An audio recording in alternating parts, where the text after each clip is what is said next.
Hey everyone, it's Tim from YourSixTech. Today in this video, I'm going to show you how to fix the analog stick drift you're having on your PS5 controller.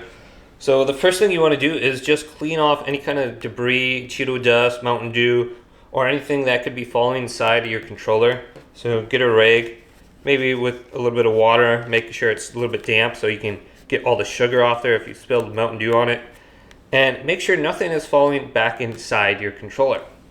Now what we want to do is push down on the thumbstick, move it to the right, and there's going to be a little bit of a gap, a little bit of separation right here.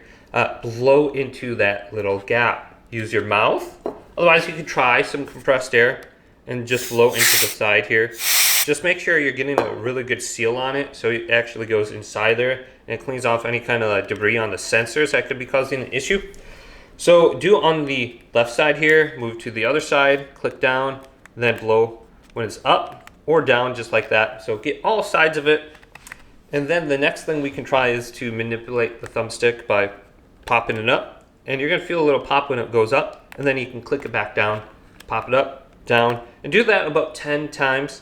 Then hold down on your thumbstick by clicking it in and rotate it to the right 10 times.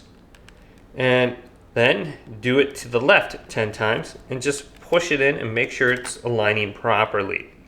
Then you can pop it up and push it down, and then just repeat the process of blowing into the gap.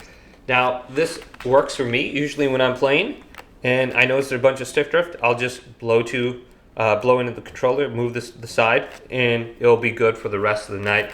So it may not be a temporary fix, or it may not be like a permanent fix, but just temporary. So it may only last like a week or two, and then you have to repeat the process, but definitely does work for me. Hopefully this video did indeed help you out. If it did, leave it a big thumbs up and subscribe to my channel down below for more tech videos coming up next on YourSixTech.